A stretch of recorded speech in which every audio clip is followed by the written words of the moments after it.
Ce n'est pas parce que les choses sont difficiles que nous n'osons pas, mais plutôt parce que nous n'osons pas que les choses deviennent difficiles. Frédéric Sénèque, mesdames, messieurs, très heureux d'être avec vous pour les comptes bien sûr de cette émission consacrée aux leaders et aux entrepreneurs congolais. Alors spécialement, mesdames, messieurs, aujourd'hui on reçoit pour vous Jean Goubal Kalala. Il est artiste musicien dans son actif en RDC, avec qui nous allons débattre d'un grand sujet. Quel type de leadership la RDC a-t-elle besoin? À qui je vais rapidement dire bonjour, bonsoir, monsieur Jean Goubal. Bonjour, bonsoir à Arnold. Vous allez très bien? Oui, ça va. Vous avez bonne mine là. Merci. Alors, vous êtes choisi pour débattre avec nous une question de l'ère, allais-je dire. Quel type de leadership la RDC a-t-elle besoin? Mais nous avons plusieurs rubriques ici. Nous avons la rubrique Parcours de grand et nous avons la deuxième rubrique Notre sujet, où on va débattre de notre sujet. Et la dernière rubrique, c'est le touche à tout. Là, on va toucher à tout. Mais la première rubrique, elle est consacrée à vous. Avant de préparer cette émission, je cherchais votre biographie sur Internet. Malheureusement pour moi, je n'ai pas trouvé ça. Et du coup, je vous appelle Jean Goubal, comme les autres vous appellent Goubal. Mais est-ce qu'on peut bénéficier de votre parcours? Nous avons la rubrique Parcours de grand. Est-ce que vous pouvez nous raconter vous-même votre histoire? Goubal, est-ce que c'est votre vrai nom? Comment aviez-vous eu ce nom-là, Goubal? Jean Goubal. Beaucoup de personnes croient évidemment que c'est votre nom. Alors, Jean Goubal, votre petite histoire avant d'être musicien. Comment vous êtes devenu?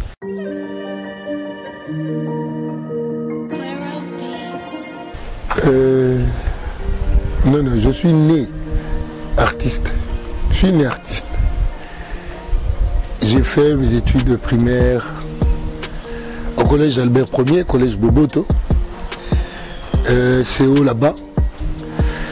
Humanité là-bas aussi, mais je suis allé décrocher mon diplôme au collège de Saint-Théophile, à Lemba, mon diplôme d'état, et puis je suis allé faire la pharmacie au campus, ça n'a pas marché, et puis je suis allé commencer pleinement la musique en boîte en ville, parce que j'ai commencé à jouer à la guitare, j'avais 5 ans.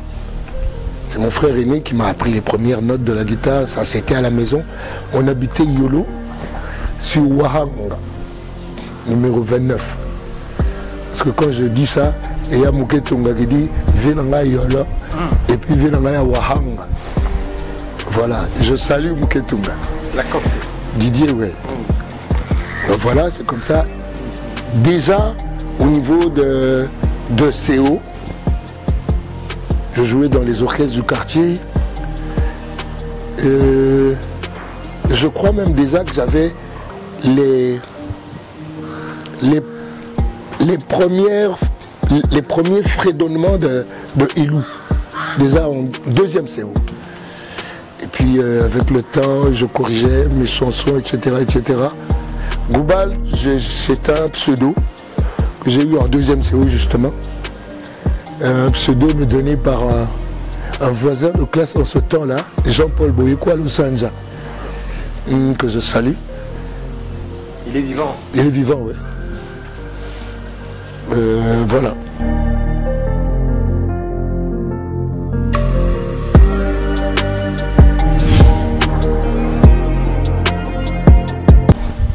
Comment tu as eu ce nom-là, Jean Goubal? C'était en jouant au foot.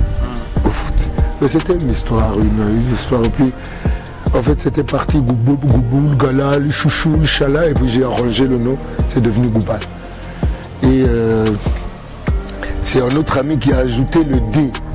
Parce qu'à la fin de ce nom, il y a un D, Goubal. Et le D a été ajouté par un ami qui, lui, malheureusement, est déjà décédé, Poposon. Dans Bombe Anatomie, quand j'ai dit Oyoka, non ampondo, Poposon, et à côté, c'est ce gars-là. Mon pote, il est décédé déjà. C'est comme ça qu'il appelait les gonzesses. On tourne au canon en pondo, petit au canon en pondo. C'est comme ça que j'ai pris Oyuka, non en pondo, Poposon et à Kotale. Mais aujourd'hui, il n'est plus. Et puis voilà, Jean Goubal. Il y a des gens qui aiment. Il y a des gens qui disent ah, bah, comment Mindele, comment Mundele, comment Nangai. Ça n'existe nulle part. Bon, bah, on peut pas me botter Matiko, bah, Goubal. Bah, mais Désiré Nkoy abota moi ni muga pesa Nkoy kala la Goubal petit wende pe aboti moi na muga pesa Goubal donc ba Goubal barouya oyo pesa comment nga voilà waouh et puis voilà camp Ambroui na katinanu na kebeta ndule na posa chige na zongi yese 2 ans en bruit sous à la carte sous Ndoulé. Entre temps Ndoulé le bêta mara. Et puis entre temps ça y a formation mon gars informatique et puis na zongi na bête philosophie. À côté de Mikolo na ndo bêta management public kakande corona ndé ko ambroué biso. Mais voilà, management public, c'est on a une idée. Comment elle est à l'époque là? Époque où on a 5 ans. 2 ans qui est sur Zungindoul après. Ndoulé gars. Qu'est-ce que Nini? Ndoulé. Na betelo déjà masula pour que c'est un quartier. Non. Donc ça quartier il va comme besoin changer ba bela bouzo ba franco il y a Yolo te wala na limba na Yolo na ki Dimitro ba 5 ans wala guitare à palette tolongo Yolo là na comme la 3e primaire pour na yebiki to kendaka chik na 22 le roi bis scolaire na so Yolo ya ki 22 tous on va vers Raymond Chibanda. Oh. Et ouais, on vient dans un collège. Et moi, tu vas? À Kouloutou. À Grand Kouloutou. Tomati, classe, na 22. Tu es au Zonga, na 30. On les a bu à Lemba. Pour faire exception de beaucoup de classes, na retour, na bino boy bak beaucoup de la Lemba. Mais ça maki. Bon voilà. Voilà, on a peine d'oulango, na kene payina. Ça là, en tant qu'auditeur libre, pour nous connaître autant de partition. Le gars là, nettement éternel étudiant, éternel apprenant. Nous les pénatants on a parlé. Somba livre de la musique et selon ma caméra Kanaïba. Voilà. Ça c'est extraordinaire. Mais au télévision, moment où nous avons Nazaiko na yap na éclair. Jeune ango Yoto Mayata.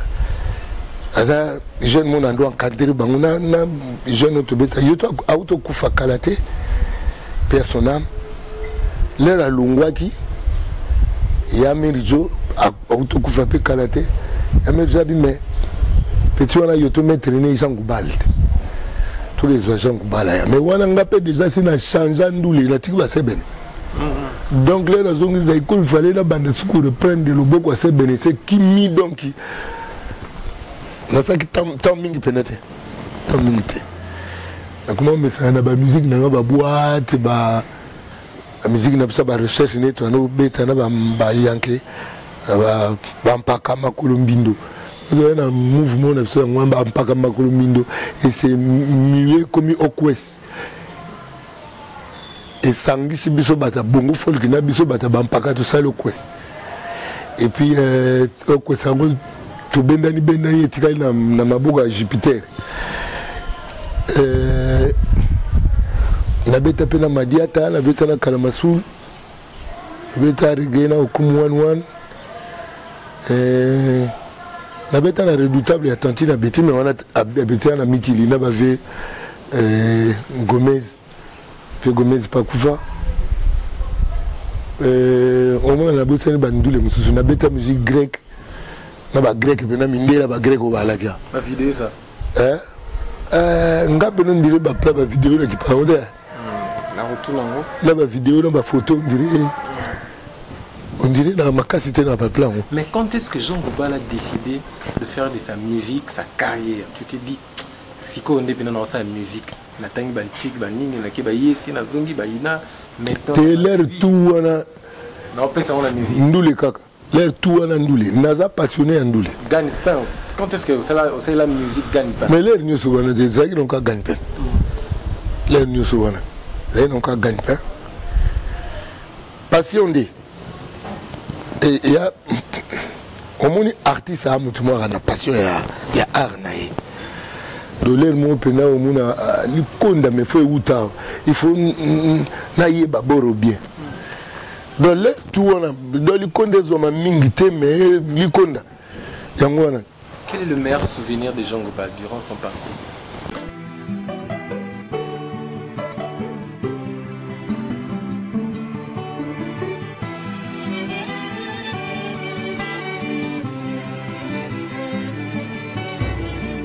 Bayekolisi ngai te kokoma balakisi ngai kaka sekoboma bomwano ya masano natondi te bakabolingana baninga susi te seku bayibinga bomwana malgré ça batiki te koswana pire encore bitumba tokendike basalela biso lokola bouclier humain yoyo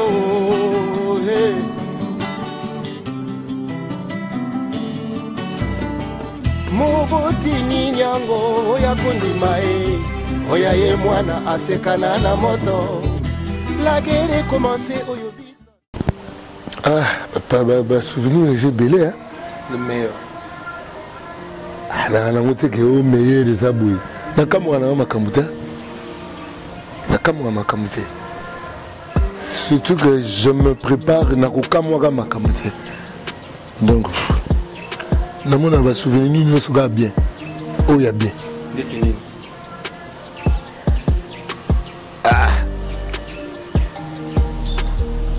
Nous sera bien.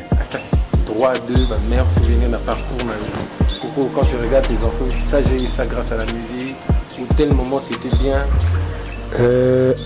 Isa bon à cause de la musicien Congo il y a le bossou dans la TV5. Maintenant guitare almaz. Oh. Bon pour biso ba circuit ya ba centre culturel français, centre Wallonie Brossette bana on décale. Pas truchement ou ana ya ba centre culturel français puis par moi la mayo na bi pa kufa popo son. A kutsanga na bato a TV5 ou bien c'est moi Kalabu bakanga ngoya France. RFI. Mais télé nango. Télé bien. RFI tu gala na radio. La RFI hein. C'est que ça na TV. Elle est à la TV. RFI. Beaucoup de baptisés. On rappelle la musique chrétienne. Ouais. Là actuellement déjà quand tu musique est linguistique la micologa la musique chrétienne. Il y a côté na binoté. Côté la somme qui bat foutellerie les qui trop.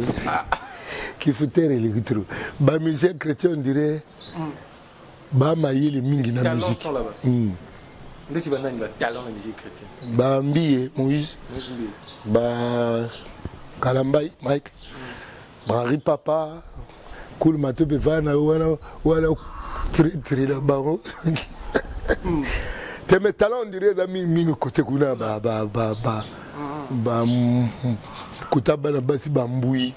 Sandra Mboui ba Dena Mwana ba alors Mbongo on dirait talent mingi kuna.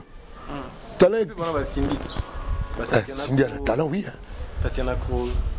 Oui. Jean Gobal, bon, là où Méminga maman a touché à tout, on va dire qu'il y a encore la touche à tout. Jean Gobal, la plus belle voix congolaise, les Aranay.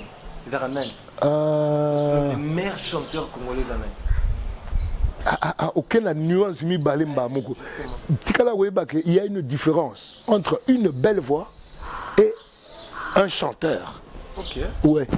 On peut avoir une belle voix mais un chanteur et un mouké. Entre temps, on a une voix qui est un chanteur. Bon, que le grand chanteur, il faut compter parmi bateau bayebi musique. Je parle de goyeba musique, bateau bazana compréhension, chromatisme, modulation, alors grand chanteur batika parmi lokwa, cool. Comme ça, les actifs na Congo. Les grands chanteurs aux gens la Congo, grand chanteur, la musique m'a cité. Mais grand chanteur. On ne peut pas être grand chanteur sans goyer la musique. Oh. Attends, la grandeur elle vient de quoi? Mais de la compréhension de la musique. Grand chanteur, Agotine de Gavois na endinga alingi na ba direction alingi. Ndeko. Na lingi to yeba makambo. Il est difficile na muto ayebi oba beta ka rumba za grand chanteur. Bandela phrase non comprendre. Et ça difficile na ba musicien na biso oba beta kaka rumba. Et ça difficile baza grand chanteur. Oba beta rumba. Parce que grand chanteur, il faut comprendre le chant à niveau na le ben mamba chromatisme. Il faut oser en possession ya koyemba na chromatisme. Oyeba on a mutuna yo. Déjà rumba na ba schéma mi balé mingi mingi. Ki kuna kilingilingilingilingi ungulungulungulungulu.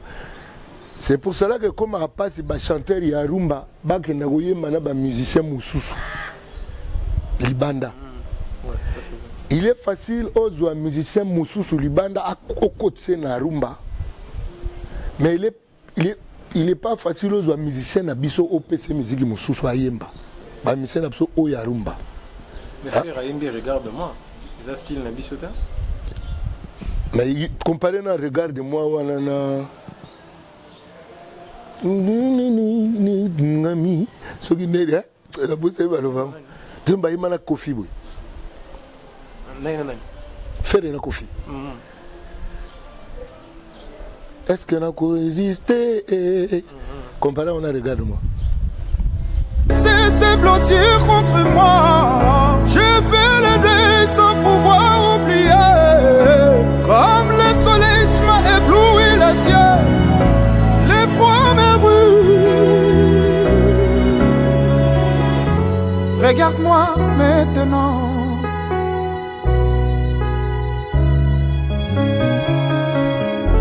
Regarde-moi, regarde-moi maintenant.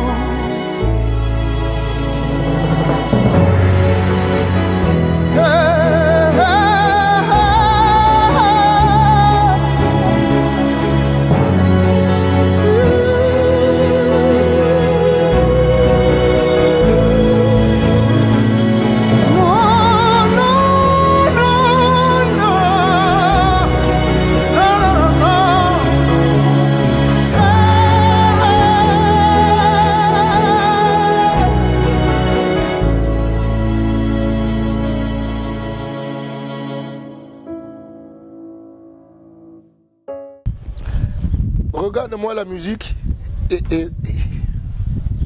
Tiki chanteur Mouké. Oh. Chanteur a comme une dimension musique de c'est pas pour dénigrer, c'est la vérité. Mais ce que chanteur n'a qu'à rumba avant de rumba avant de rumba bien. Regarde-moi comme. Regarde-moi on a joué on peut ça mettre Gims. Regarde-moi on a peut ça mettre Gims au Nzembo.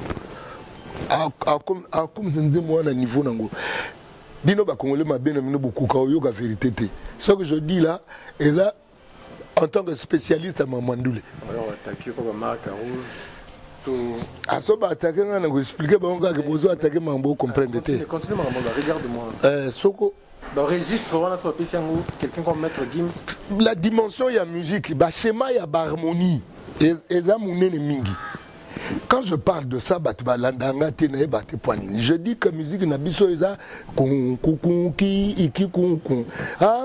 de makambo kun voyage kun fini kanga le côté on a toi spécialiste et puis kilingilingilingilingi ungu oyena komiko yo kamote marangai terrible mais c'est comme un combat tap bang bang bingi ebindi et indi wana comme zela ba siko ya wana ndota ba Moïse Mbiye et comme zela ba Kalambai mozela ba Ari Papa mozela ba Kulu Matope binoté hein côté na bino yango utenga la kota ba na kota na ngamuti ba una koli na ndule mingi mingi nde wana profane ko kota mbru bon bano ya mike lokwa na yebi bango penda te na nini mais na kanzi mwana contre-maître à Kosango bien. Ibator. Eh, on a ça Kosango bien. Mais il a la réponse à la question. Mais avant, on a oublié, regarde-moi, ça peut-être c'est ton avis, et comme penalty. Mais il fallait pas y mettre registre Msoubali, Kolo, Nabadadjou. Il fallait que la musique a possédé dans l'intelligence. C'est-à-dire qu'est-ce que vous voyez par musique posséder musique d'intelligence. Musique en tant qu'art, au cours du a makila. Mais la connaissance de la musique c'est dans l'intelligence.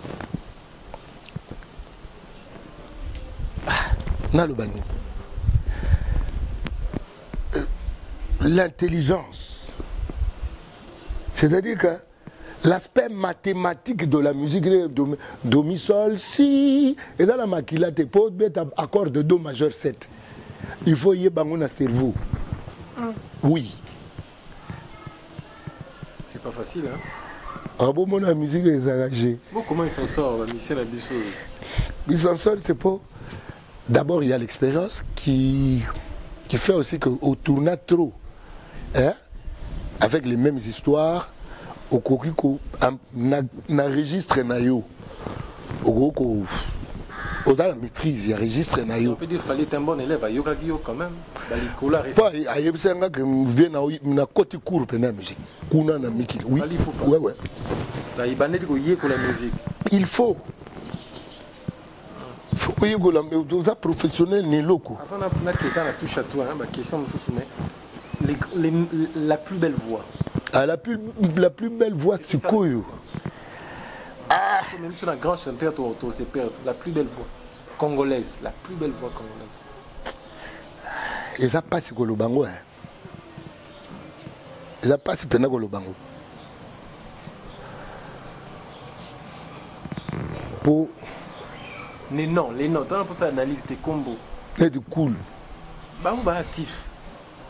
Oh, beaucoup d'activité. Album en Nina, Bimichi Mikolo. Tu es toi qui es rumba, qui n'aime son nom na musique au Benga Mandé. Ah, on a rumba voix ce que Barama venait à Redi.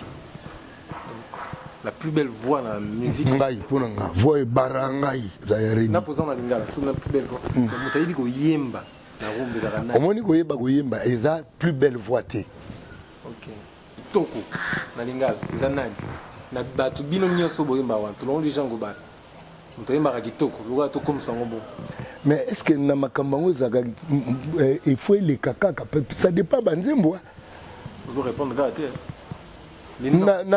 Nazara n'a pas au Kosate. Il y en a au Potana. Bon. La plus belle voix. En tout cas, Bana fait beaucoup la dia. Na place. Na rumba. Bana fait beaucoup la kenda na place. Les femmes alors. Il y a une voix féminine.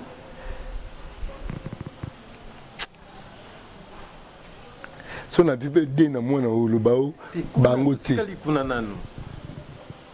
Bon, tout ça, ça bien, tout ça, ça reste. Des namons. Bon, l'eau expliquer une différence entre la plus belle voix et les grands chanteurs. Donc, qu'est-ce que les grands chanteurs, hommes? L'eau quoi? La binoa. Ah, binoa. Ça on a vu cool le boy. Oh bah il est actif. Moïse Mbie. Il est donc grand chanteur. La musique mi balé. Moïse il a l'équipe fait rigolo à l'oreille. Moïse pour yebi musique. Moïse c'est comme maintenant le bas. L'équipe fait rigolo à l'oreille. Moïse a oyemba facilement makamu faire oyemba. Mais ça makamu sou Moïse a oyemba faire oyemba ote. Pona je te dis nazo yibsoti. C'est-à-dire Anga Nzambe, est-ce que vérité koyo kamanamboko? Ça c'est grave. Boyo Kanti Nazaki, membre jury bavuda comme superstar wala pamba. Obo Kanti na tsomba ba livre ya musique na parler na pamba na ngo plus de 100 livres ya musique. Yoanzi na somba ngo pamba. Zananu. Zananu, n'inexplicable. Moïse a ébi musique. Moïse a ébi musique. Non, avec un piano. Avec un clavier. Il y a un clavier à l'Azamouingano. Son abîme, c'est le livre Mugowana. D'ailleurs, le livre Bakuma, en principe, musicien n'y a tout. faut mettre instrument piano nio surtout à ta chanteur à ta nani et puis muto sango mutakomango alobi nanzela ya koyeko la musique il y a pas de raccourci existate Ferré c'est un très grand talent un talent makasi naïbsa epe yango bango bon bile musu temps ya te ngala na temps otanga o batuna nga otanga tanga ngoti wa mais pour na koyeba te tant que tu as la vie faire tanga na musique ami peut s'attendre il y a kosulula na kosote place nazo moni la talent na ye soka comme la dimension ya ba piano kaka à comprendre le piano à comprendre que note na ko sango na munoko à commune niveau ba Moizimbi yemba na ba Michael be ba kufa et agoma ba kuté ba niveau oui c'est un très grand talent Moizimbi c'est les grands chanteurs congolais l'été soko bandolo ba bongo mais yum toto lo ba omoni mon place comme commissaire au pesinga ikaneva mongo bobo yabese batabaki mbangisi na te nabino o ba yebit ba yebi les gens ba tolon li yo jango ba bon to ça le chef de l'état voyager a bien la pour ça 12 grands chanteurs dans ça l'équipe nationale il y a ba grands chanteurs ya Congo mais jango ba tu es libenge le coach pour ne ngai ba oni o sanisa biso ba oni o sokie Congo zo beta contre États-Unis musique chrétienne car c'est celle du classement au gardien tina 9 il y a des bossos zanani recrutement là bino bulugela batu makambu Moïse Mbi uchena poste ni tu poste ba nous créer ba poste ba chanteur Moïse Kalambay Mike Kalambay Henri Papa Ami Siredi Ferregola Fali Poupa yo pe ba kulo zo compter ba te chaba lo ba 12 chaba da chaba te vieux cool tire la biso chaba ba sika siko e go la bombe 6 coach Fabregas na contre-maître Fabregas na Ibrato combien 8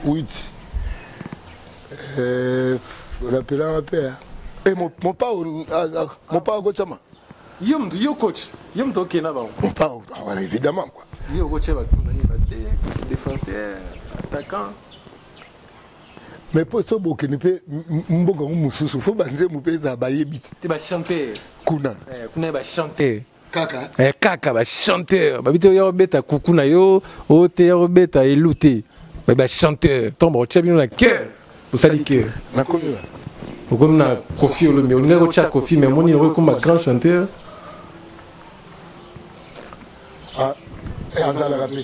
grand chanteur Kofi Olomide ça c'est très bien Kofi mine d'intelligence ma classe ma mari m'a dit la musique et puis 9e na Kofi 10e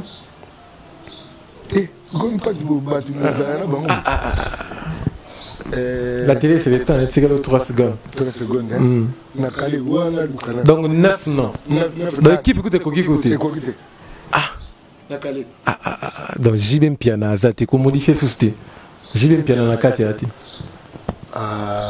Yo tsinga Manda chante na kati. 9e. 10e. T'es 8e avec qui et Cantares. De 10e. Donc JB Piana na kati ati. Yo otinga na coach. Oui. C'est que Lazare on a 10. On a 10. Et Mabialo. Serge Mabialo. Mabialo. Amena 11e, le ko ka. Na bango ndeni. Mabialo nana. Babil ba kotité Ali. Sikotel au sal 12. Siko petit no muken tonga ya yolo Didier Lacoste Zati 12 c'est coquille. Tout ça le pas tout faut bazar. Donc, grand chanteur na kati to ni de Bill à Moïse Mbi. Donc Didier Lacoste a été na Congo grand chanteur azati. Ah, Coco Misango bonté. Est-ce que mission vous avez makambo aboui? Ngana, il est coach. Tous les gars, c'est l'équipe à 12. Équipe à 12. Mais là tu n'as pas to bosser ni peut-être. Bah D par exemple pour Ranson. National sauce, national formé équipe à 12 goals. Yo ouais roboté arbitre. On va la monnaie yo. Pourquoi chaque fois Zarabinoti? Même les comédiens, il y a des Bodo, il y a des Lombés qui sont intelligents aussi, compétents, les musiciens comme vous, les Oazekwa. Pourquoi c'est pas vous? Pourquoi c'est toujours comme vous avez cité vous-même par vos propos? Moutouma, il y a PPRD, Arose, économiste, il y a l'Itabiche, comme tu l'as si bien dit. Pourquoi c'est pas vous-même, les acteurs, binomo vivaka? Cette vie-là, la musique, elle a passé, art, elle a passé, plastique, elle a passé, comme ça, tableau, elle a passé. La musique, c'est tout, l'art, c'est tout ça. Pourquoi c'est pas vous-même? Pourquoi ils prennent ailleurs? Voilà un peu. Là, il y a une campagne, il y a droit travaux, sujet, ni à crabe. Ni à crabe. Congo, il y a ni à crabe. C'est-à-dire? Tu vas bien vers le bas. Il y a crabe, ce que tu as dit, il y a Gitunga. Moka ubimazate. Baba nous bindanaga bindanaga. Bindanaga bindanaga. Bonjour Idriss. C'est quoi? On a une compétitivité à solo ezate.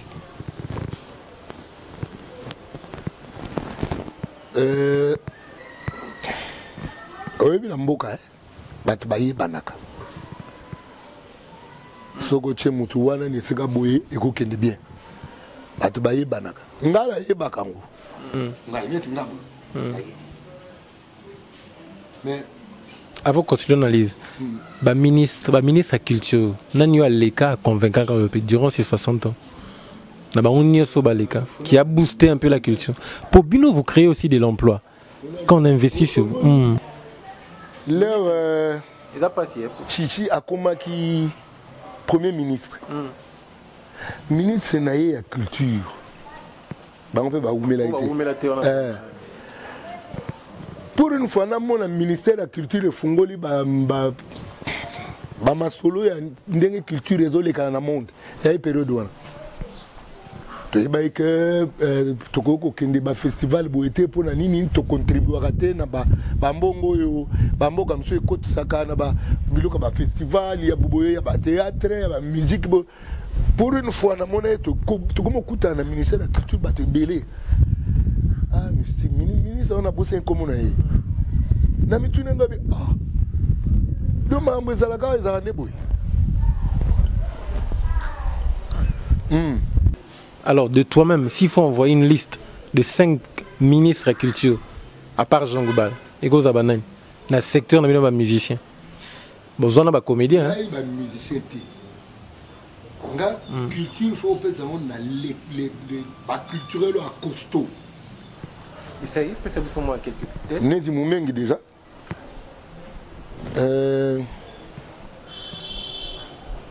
Peut-être que bagulinga bateau na kanisa babwa kaimbe professeur le gars bisono batuna bino chez vous là-bas le chef de l'état Jean Goubal je peux nommer qui une liste de 5 personnes ba musiciens na ba musicien ngai na mona Blaise Boula tu es cohérent hein, ça c'est très bien nasola pour la vérité nasola pas pour plaire aux gens. Blaise Boula. Merci à toi. Tobi na bino ba musicien. Blaise Boula. Ah la musicien là que ça va verrer. Blaise Boula ba reile ma baloko kanza. Te bino bozaza les actifs. Ah, loko kanza reille tokei Blaise Boula. Ngamoko ya. Yo tu te check yo na indi na yo. Tom la 4 hein. 3e. 4e nom maintenant. Dirigeant il y a Bakimbangisto. Maestro la batiki qui est ah c'est pas mon communiqué minga yo ka bien te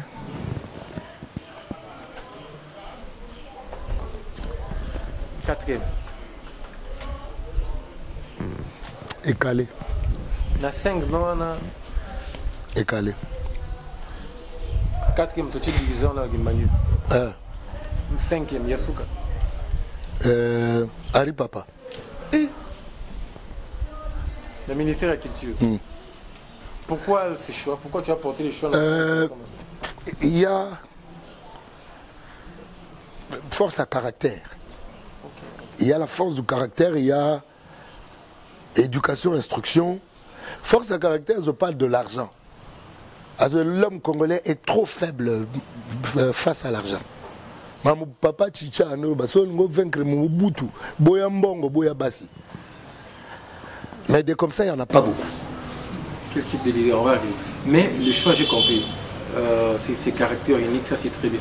Mais pourquoi, par exemple, Kofi Olomide, le ministère de la Culture, ça peut booster aussi les choses? Pourquoi tu n'as pas porté un choix vers lui?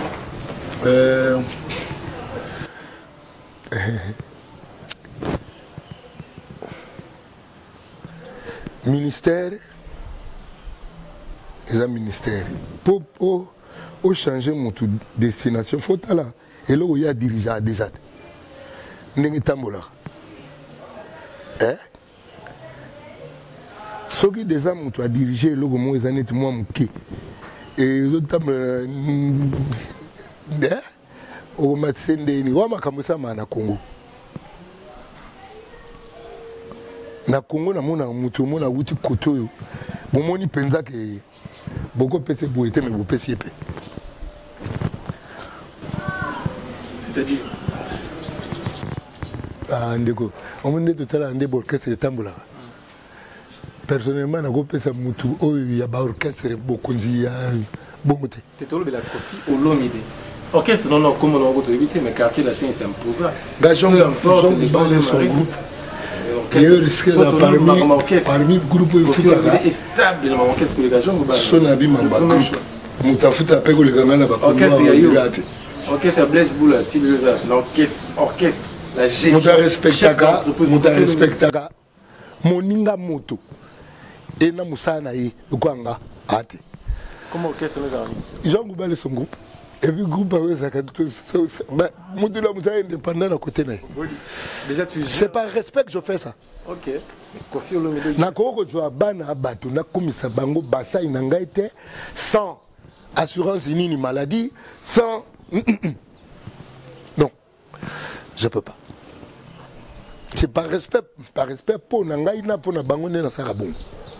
Parce que du bana bato tche on a groupe et puis poni so mutalongwe a comment au finga place à outil parce que bakuko lobate tant ba vivre traitement là sur place. Et ils parlent quand ils sont dehors.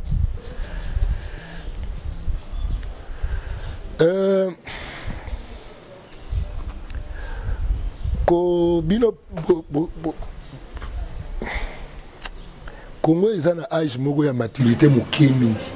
Les gens n'ont pas la grandeur et l'esprit à la vérité. Kofi Olomide, tu connais personnellement. Si tu nous décris ce qu'est lui, il est exactement. Mais je ne connais pas Nengi ici. Mais les types d'hommes. Quel type d'homme la RDC a tel besoin? Est-ce que quelqu'un comme Kofi Olomide va assumer? Si ça dépendait des gens. Pourquoi? C'est ça la question. Vous amenez sa culture, pourquoi?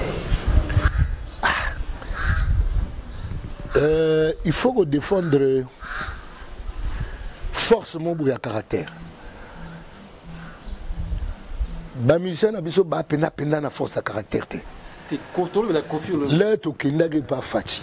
Les talibans musiciens ont surtout défendre l'opinion politique et responsable. Oui, c'est le chef de l'État qui a mis sur tout. Et bon, on a dit que les musiciens ont comparé Bob Marley. Pour y comparer Bob Marley. Chef de l'État, Jean Gouba, Bob Marley. Bob Marley, il faut comparer. Bokechu. C'est une question. Bob Marley, il faut comparer avec Bokechu, c'est un combattant. Alors, il y a Côte d'Ivoire. na bakufa na Afrique du Sud. La Kidoubé. Dans la Kidoubé, il y a Côte d'Ivoire. On va mettre à reggae. Ça va la déclaration. On va mettre à reggae. Un artiste, c'est un esprit. Et Tambola, on a mbébaté. Si tu peux vous répondre, le caractère de la personne. Toi, non, Maï. Lui, pourquoi tu as choisi Blaise Boula, tu ne choisis pas Kofi? Quel type d'homme la RDC a-t-elle besoin? C'est ça notre sujet. Donc pourquoi pas Kofi Olomide? Les études, il a fait des bonnes études, il est intelligent. Est-ce qu'il a un problème comportemental ou je ne sais pas moi trop? L'humanité. Humanité. C'est-à-dire yo, Batindio. On dirait Batindio. Yo, Oyedinga bien Makasi. On dirait Batindio. Nga. Non, non, tu n'as pas gagné. Nga est sokine. Attaque de Jean Goubal formé gouvernement. Veut dire. Veut dire gouvernement, il y a blague. Kofi Ozarate. Merci beaucoup Jean Goubal. Tous les qui te comprennent que Kofi n'a gouvernement alors deuxième nom, Oisé, ministre de la culture, compétent intelligent. Non. Oisé c'est quelqu'un d'intelligent. Nana très dur. N'a moi basango. N'a moi basango. Et sans rancune. Sans rancune. Ngai. Doboe bangate. Namoluga boe bangate. Félix Oisé quoi, ministre de la culture. Sokinga no chete. Quoi ni?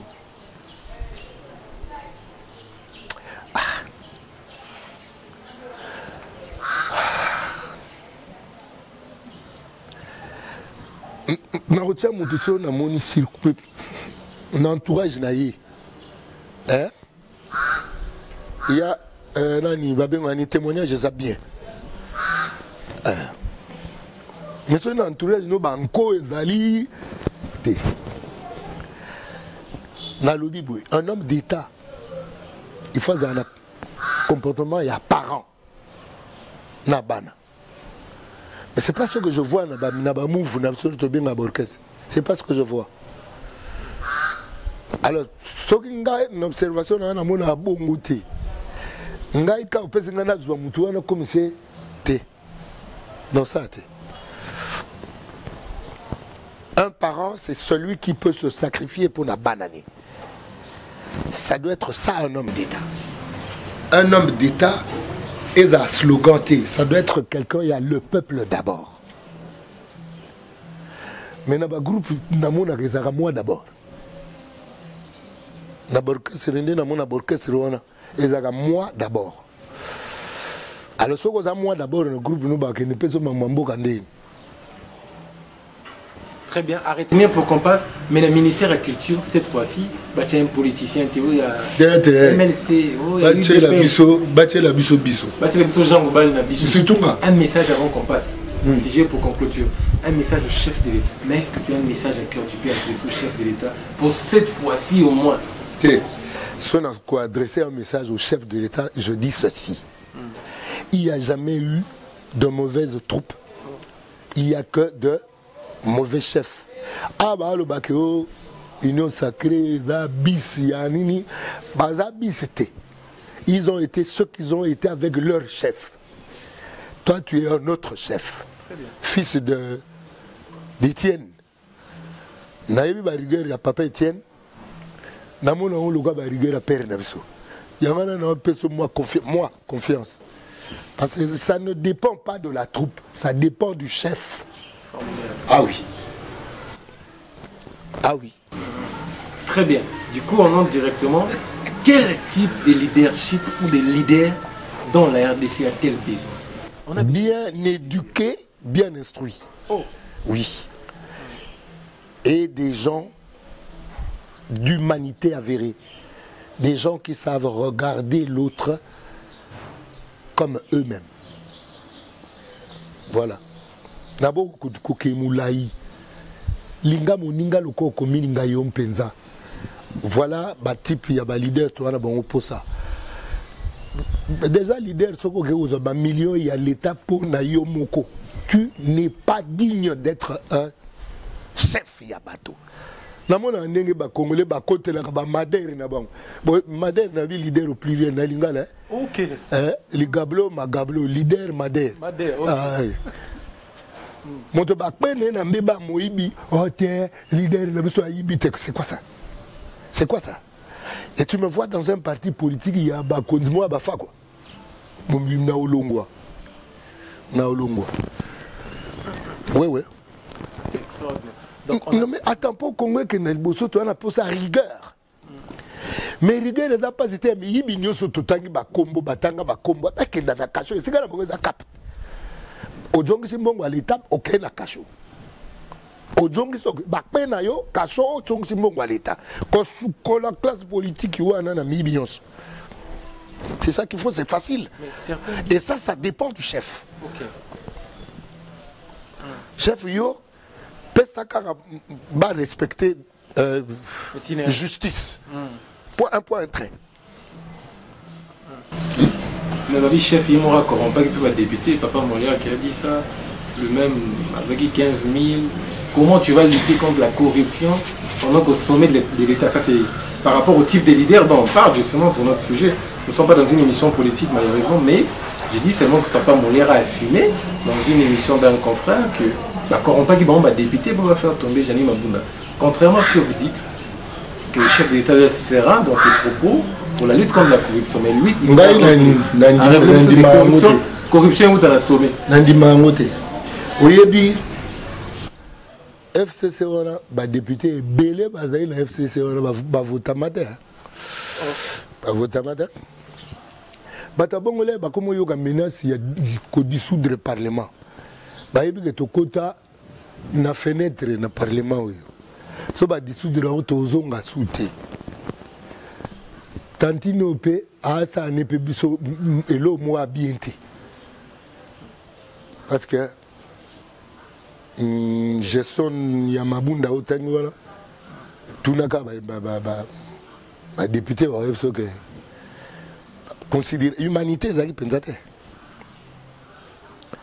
na ndi mate ba korompaki bango bango ba yebi que ba votama te so ka ke bandele awa évidé ba bibasu te ba yebi yango. Restons dans vos propos toujours parce que vous avez relevé l'état de droit justement, mais yo même personne vous avez victime de l'état de droit. On a invalidé ta candidature. Oui, mais moi, il y a un peu de yebi. Honorable. On sait que mon temps, Moïbi, na budget, mon ministre, il y a budget. Combien d'années? À côté, il y a un peu de Moïbi, tu parles du ministre Kangoudia. Moïbi. Moïbi, corrupteur. On n'a pas besoin de type d'homme pareil. Ah non. Bata cachotte. Ah bon, on a un chef de l'État. Makala to prolonger on a to bag Samir. On sait le roi Kamel donc on sait bisini na makala. Le procès n'est pas na makala. C'est-à-dire ba dossier nous soyo au facha bago total dans le passé. Contrairement, le sujet c'est quel type d'homme, je rappelle. J'ai dit. Dans la RDC, contrairement à. Mais Yomo, peut-être que na Yomo. Pierre Kangoudia, on a son siège naïe. Aza, clean, pour appeler ça, il paraît. On a appris qu'à payer ça $80,000. Au bon la banque, Zouambo, Yo Jean Gobal, qui est vendu. Et le Ngai Boué. Zouambo, et on ticano pour Maramouana et siège. Yo Jean Gobal.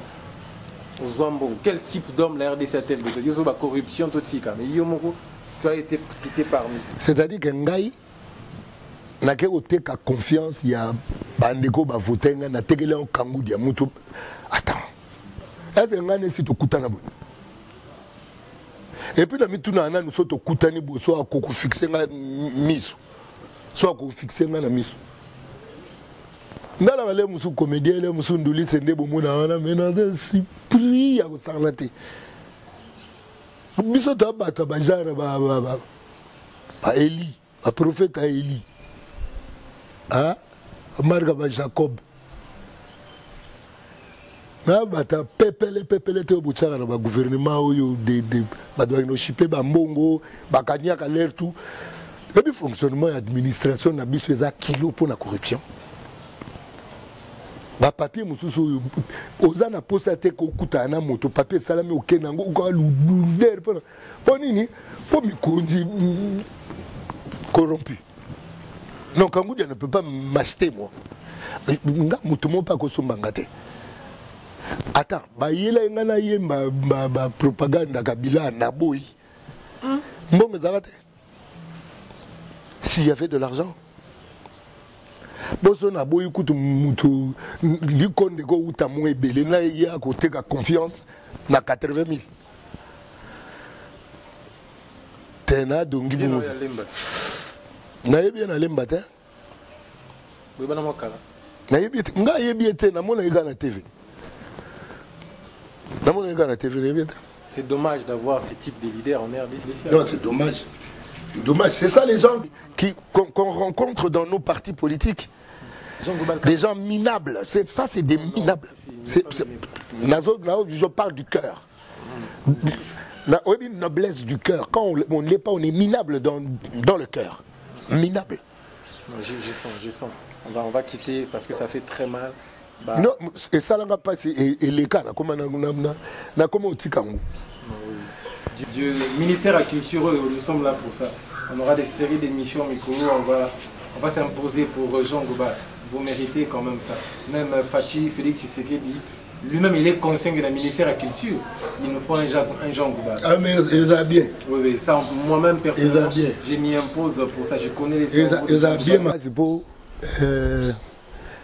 Il y a beaucoup à faire en ce qui concerne la culture, parce que déjà, nous culture, il faut qu'on déniche. Parce que la culture, il y a mon louba, il y a mon Congo. La culture, il y a mon Mongo, il y a mon Swahili. Nous sommes mosaïques, il y a culture. Il faut tirer des points positifs dans la culture. Monter culture, mais avec la complicité, il y a cinéma, il y a art, c'est-à-dire qu'il faut que les arts aient un discours formateur de l'homme congolais.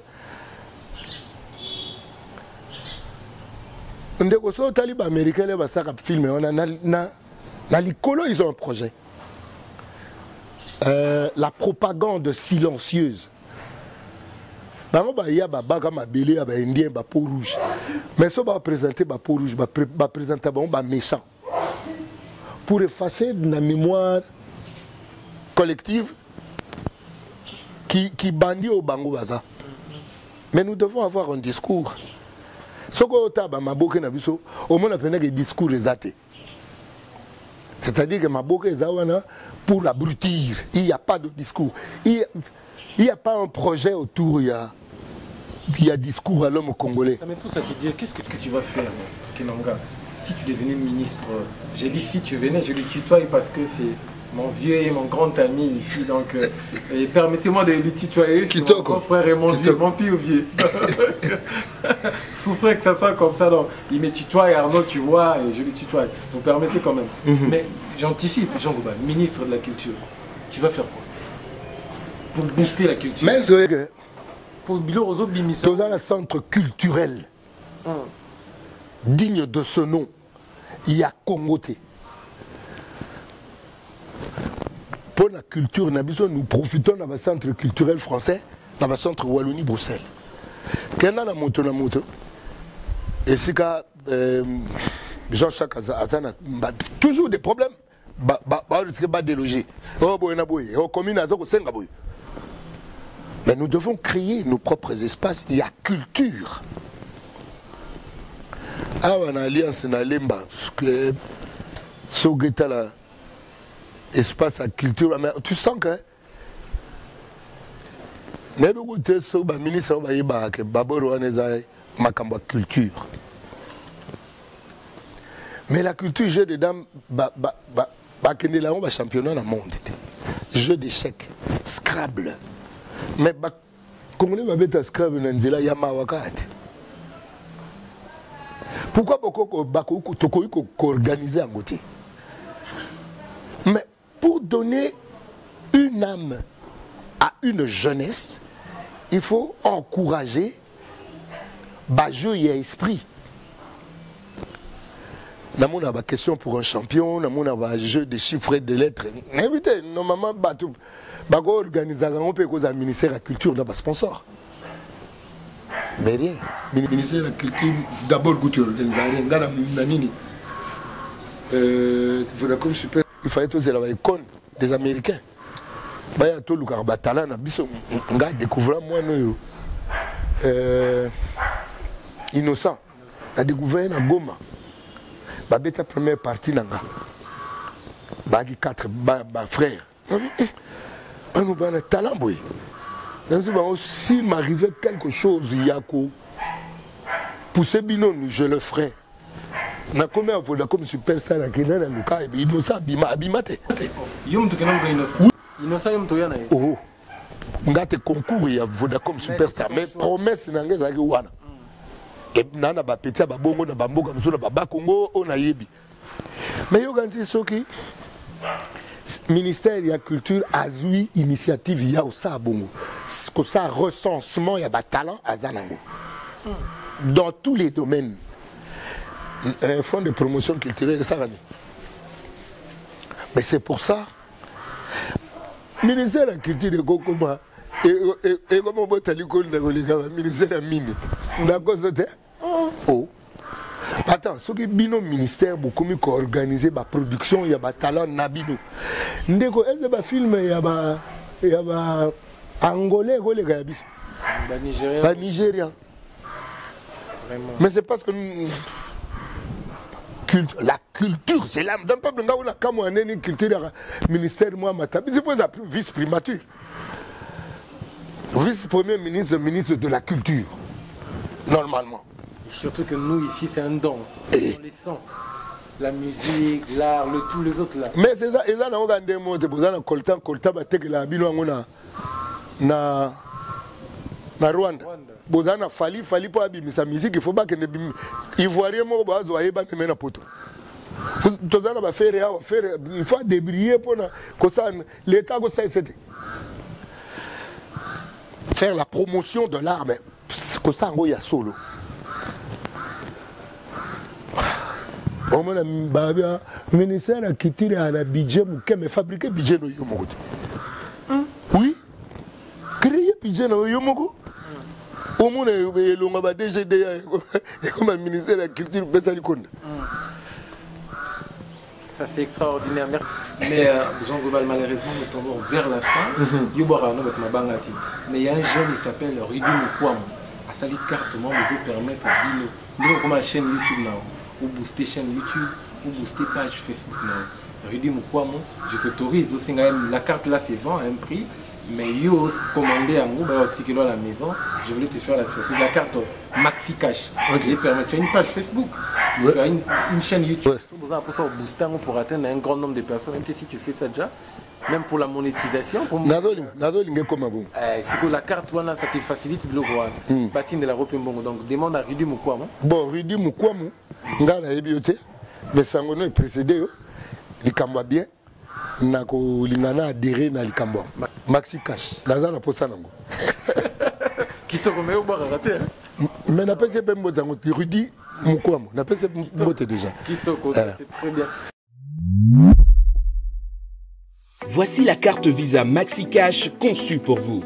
Jeunes, étudiants, professionnels et entrepreneurs, la carte Maxi Cash est conçue pour tous. Pour les particuliers, recevez et effectuez des paiements instantanés sans avoir besoin d'un compte en banque.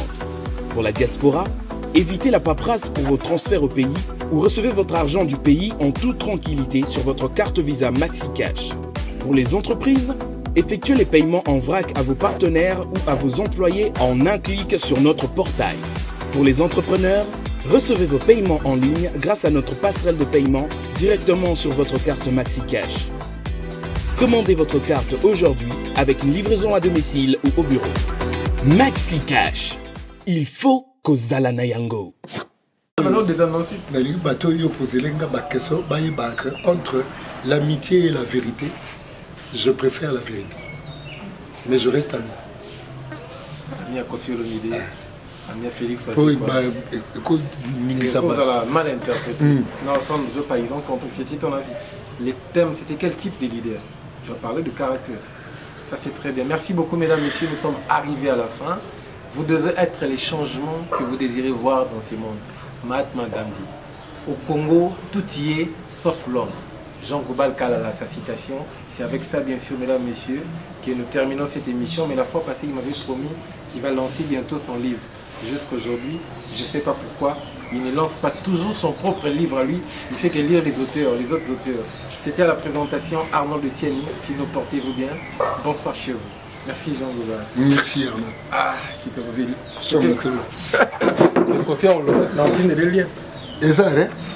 Oh. Ah, bah, regardez.